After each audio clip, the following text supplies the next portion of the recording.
Hello gaming enthusiasts! Welcome to the first episode in the first season of the Ready Player Rewind podcast. I'm Dogeman and I am one of the 4 hosts. Since this is the very first episode of the new podcast, before we jump into the episode, we would like to take a few minutes to introduce the podcast and our plans for the first season. Video games have extended far beyond their initial function as mere entertainment. Video game culture is a diverse community where gaming enthusiasts are connected globally via shared experiences, traditions, and expressions. Esports emerged from gaming culture and has drawn millions of viewers and participants, while opening careers for talented individuals. Video games also influence the advancement of technologies with the demand for more immersive and realistic gaming experiences. This leads to video games constantly being at the forefront of driving innovations in hardware, software, and other technologies such as virtual reality. Most importantly, video games are often connected to ethical issues and current events. The narratives and themes portrayed in video games can reflect societal values. Video games spark discussions on topics like representation, diversity, and the impact of microtransactions. Video games have become a unique platform where contemporary issues are explored, challenging players to investigate a bigger picture and critically examine ethical dimensions in our world. It is safe to say that video games play an important role in our society. As new media students tasked with creating a series of podcasts, we decided to dedicate hours to taking listeners through a journey of the history of different video games that paved the way for the games we know and love today. From legendary classic games to spectacular modern projects, we are excited to have you on this journey with us. In the first season of Ready Player Rewind, we would be focusing on the history of first-person shooter games, commonly known as FPS. FPS has played a pivotal role in shaping the esports scene with its competitive nature. It has drawn massive audiences and created professional esports leagues. The strategic teamwork, precise aiming, and quick reflexes required in first-person shooters make them thrilling to watch and play. As one of the most popular genres in the world of gaming, FPS games continue to push the boundaries of competitive gaming, captivating audiences with intense battles and strategic gameplay. We would discuss the history of well-known FPS titles like Counter-Strike, Valorant, PlayerUnknown's Battlegrounds, and more, each of which has influenced the FPS genre greatly over the years. In each episode, we will also try to invite a special guest, for example, a professional player, streamer, or a game developer familiar with the corresponding game to share their experiences, as well as discussing issues that the game might have created. We hope that this podcast will not only refresh your knowledge of gaming history and culture, but also spark conversations of different ethical issues or benefits these games might have brought to us. Now, let's jump into Season 1, Episode 1 of Ready Player Rewind. Counter-Strike, a game that you could argue brought up an entire genre to the front stage. Counter-Strike is what you would call the pinnacle of FPS, the gold standard for what FPS should be called. I know right now CS2 isn't doing so hot, but it will come back. Counter-Strike is a game too big to fall to something as trivial as a bad network or inconsistent hitboxes. Counter-Strike started off as a mod, but as players noticed it, it turned into a worldwide sensation. From South Korea to France, everyone was playing it. In this episode, we will be talking to you about the significance and history of Counter-Strike, even some interesting stories that helped shape Counter-Strike into what it is now. Counter-Strike, at its core, is a relatively simple game. There are 2 teams in the game, terrorists, Ts, and counter-terrorists, CTs, each with 5 players. Every round, the goal for terrorists is to navigate the map and locate designated bomb sites. Then, the terrorists would have to plant and let the bomb detonate there. On the other hand, the goal for the counter-terrorists is to defend the bomb sites and stop the terrorists from planting the bomb. However, Even if the bomb is already planted, there is a period of time when counter-terrorists could defuse the bomb and win the round that way. Both teams could also win a round with the complete elimination of the other team. Players earn money at the end of each round based on their performance. Generally speaking, the winning team earns more money than the losing team, but players can earn extra money from objectives like killing enemies or planting the bomb. The money could then be used to purchase weapons, armor, or utilities in the following rounds. If a player stays alive in a round, they get to keep their weapons for the next round. Since money is accumulated over rounds, this means they could afford better weapons in the future. The team switch sides during halftime, and everyone's money is reset. For many years, the first team to win 16 rounds wins the entire game, but recently it was changed to 13 rounds. The gunplay of Counter-Strike is intense and skill-based, as some guns allow players to kill an enemy with one shot to the head. Bullets are extremely accurate when the player is not moving, and any movement would throw the bullet off the center. Players at the top level are always competing to shoot and hit the enemy in the head first, requiring quick reflexes and precise aiming. And that's basically it for the basic gameplay of Counter-Strike that has been kept generally the same the past 20 years.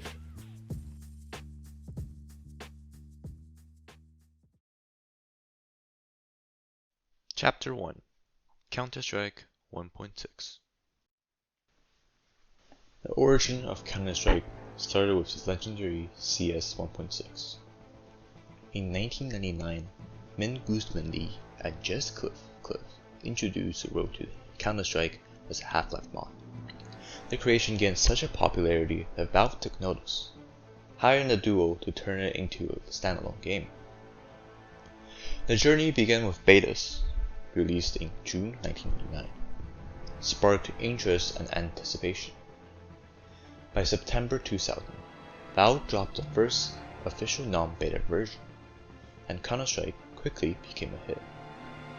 What really catapulted Counter-Strike into the spotlight was its entry into the world of esport.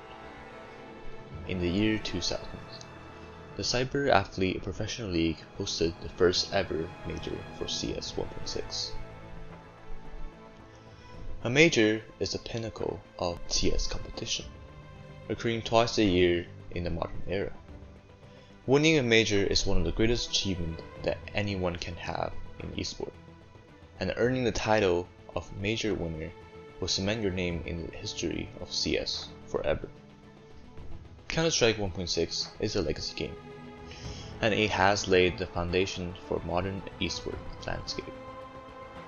While esport existed as early as 1972 with games like Space Invader, 1.6 was groundbreaking for creating dedicated teams. Some of these teams, such as Ninjas in Pajamas, have stood the test of time and is still competing to this day. This also cements CS 1.6 as a true pioneer in team-based gaming. Now, let's fast forward to the next chapter of the Counter-Strike saga, CS Source.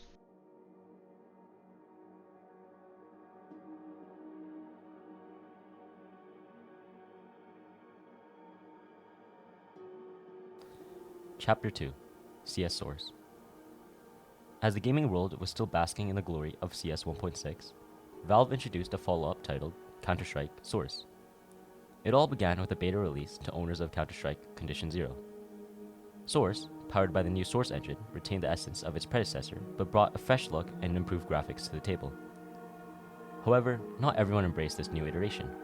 Controversial from the start, many players clung to CS 1.6, citing reasons like better run and gun accuracy, compatibility issues with older computers, and an overall discomfort with the changes. Some argued that the Source engine altered the skill ceiling, making the game less challenging. Movement felt different, physics mechanics were off, and hitboxes seemed ridiculously large. The resistance to change wasn't just about mechanics. It delved into the psychological realm. Humans, it seems, are creatures of habit, often hesitant to leave the comfort of what they know. Even some professional players hesitated to join Source's competitive scene, as they were still reaping the rewards from 1.6 tournaments. It feels like maybe that's what happened to a bunch of 1.6 players, is they they tried it in like the first month or something, and they said, oh, this is nothing like what I'm used to. I'm gonna go back and play 1.6. And a lot of us did that. And then we never like really spent the rest of the time making fun of the people playing Source, basically.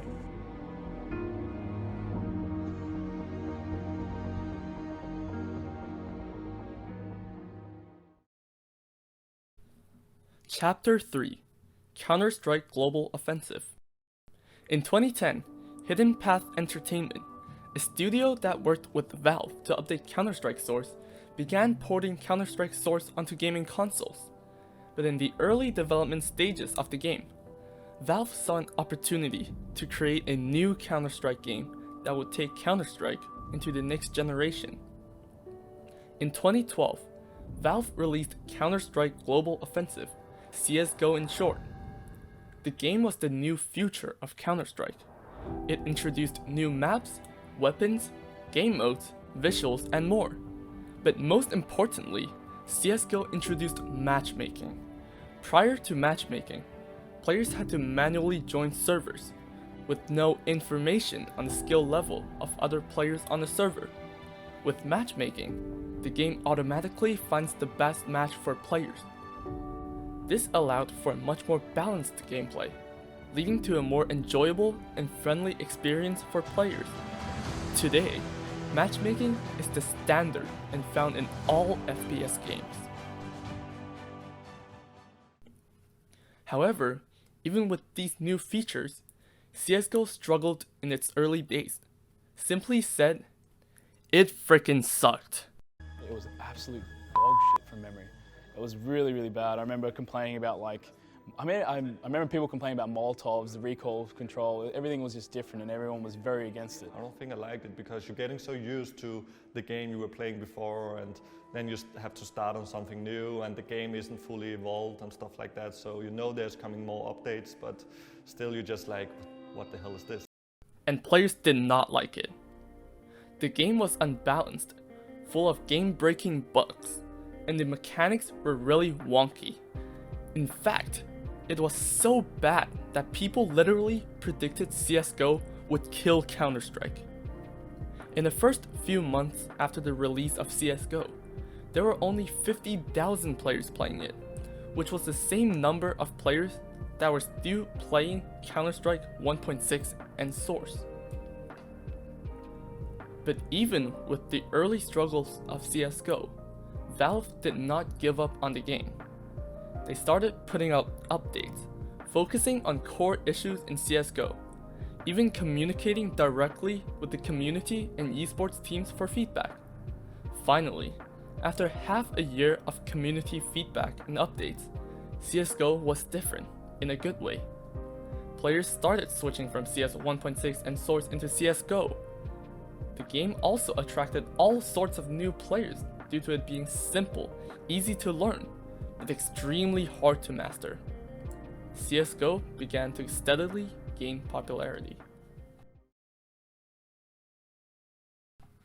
Valve, with experience from games like Dota 2 and Team Fortress 2, knows the importance of an in-game economy, and wanted to add something to the game that players could buy.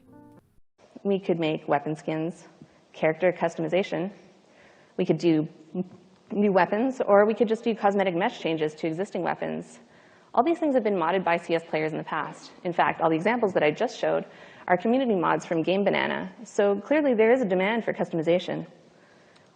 In the end, they decided to go with the weapon skins. On August 13, 2013, Valve released one of the most important updates of CSGO, the Arms Deal update.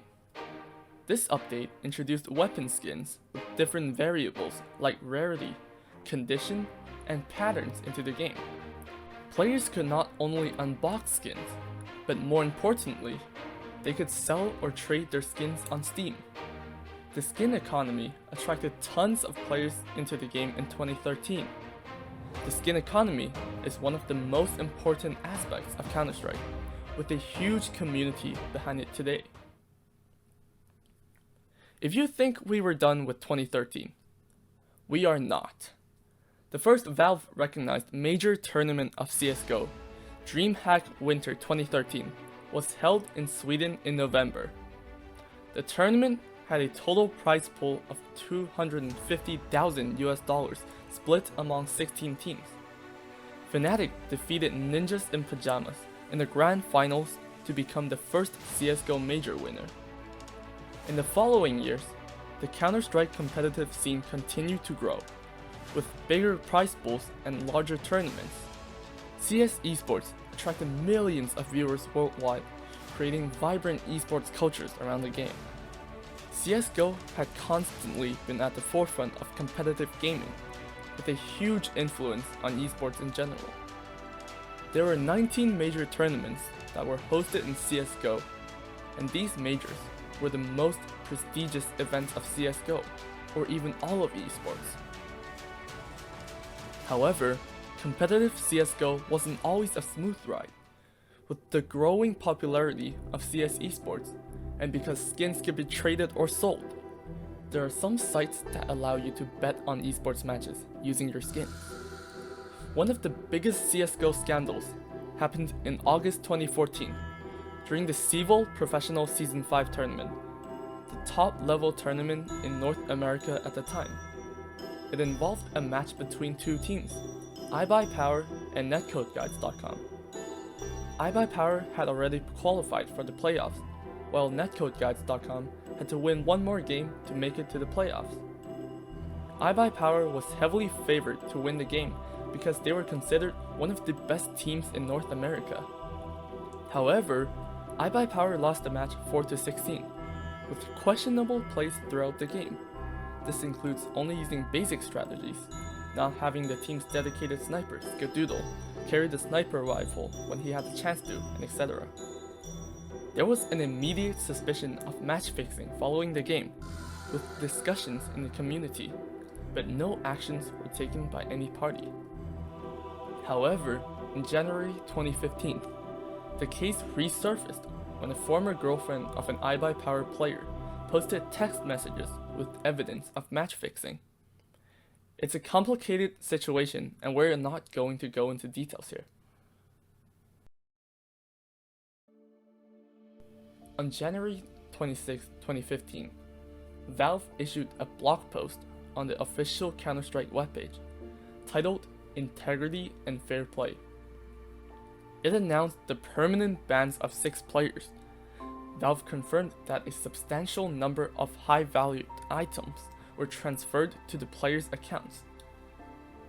Valve later released a follow-up post stating that any other players proven to have match fixed would also be permanently banned. The iBuyPower match fixing scandal was one of the biggest controversies in CSGO and competitive gaming in general.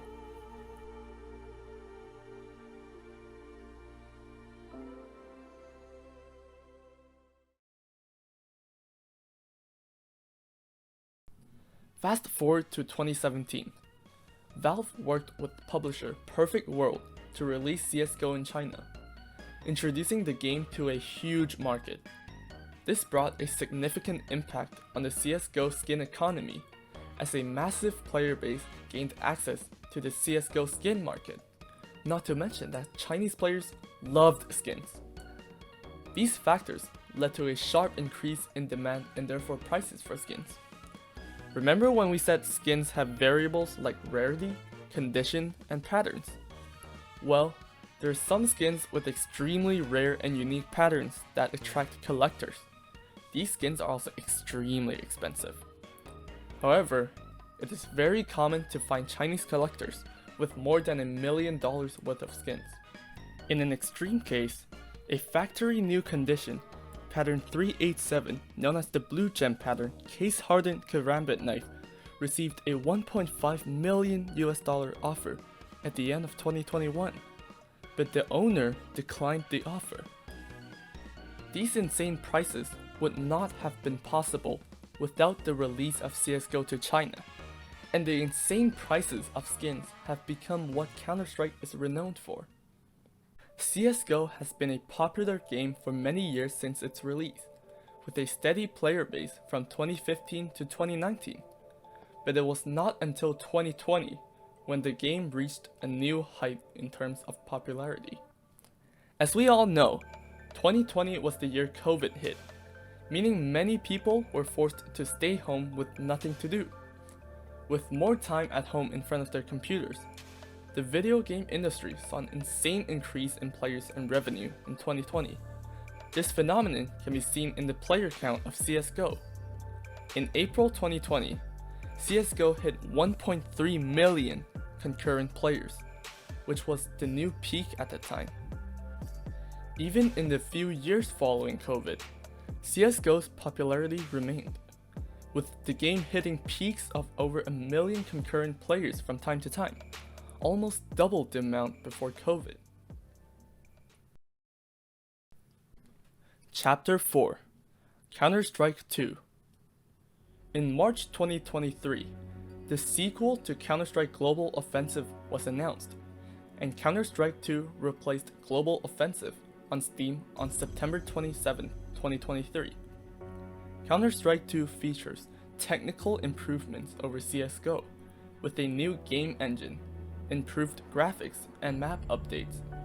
However, just like the release of CSGO, players did not like the new game at all.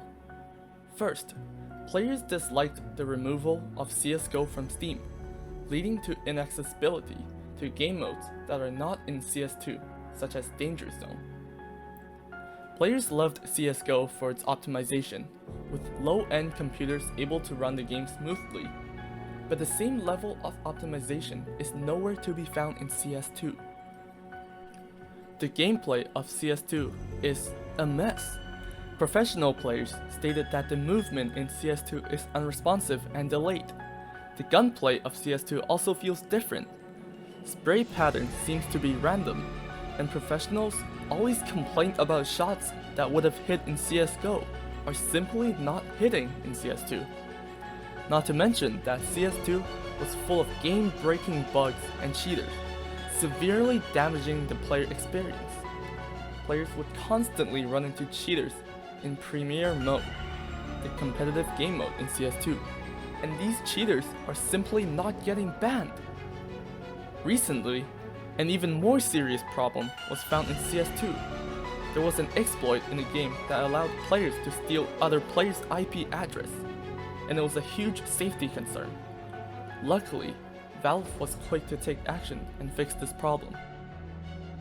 Simply said, CS2 is in a mess, and the Steam page for the game was bombed with negative reviews, and it even became the lowest rated Valve release on Steam for a period of time. Now, we're not saying not to play CS2. The game could be enjoyable at times, and you definitely have to try it out for yourself.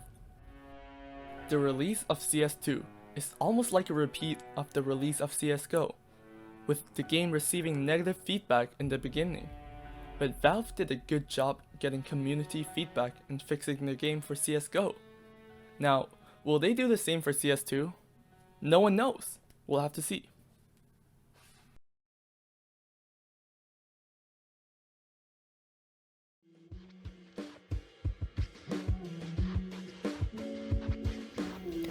While the past of Counter-Strike may still leave us captivated, we really must look forward and see what are some new things Valve can bring to Counter-Strike 2. First of all, let's talk about the buzz around Counter-Strike 2 and what it might bring to the table. One of the exciting possibilities is the introduction of new guns.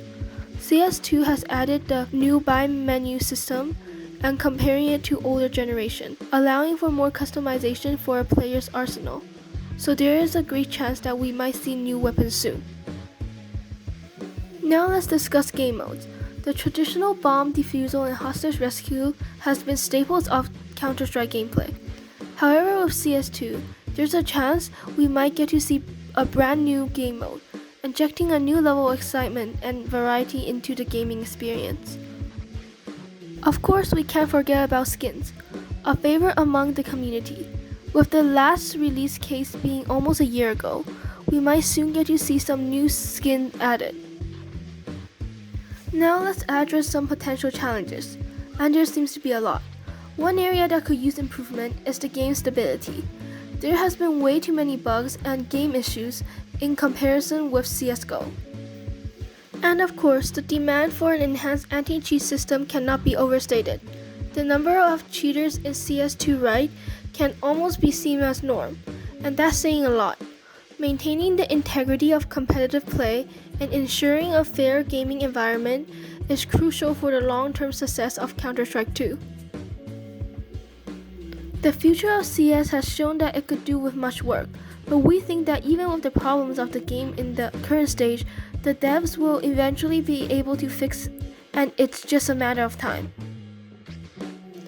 Thank you for joining us on this journey through the history of Counter-Strike. From its humble beginning as a Half-Life mod to becoming a global esports phenomenon, the story of Counter-Strike is rich with thrilling moments, iconic players, and the evolution of competitive gaming.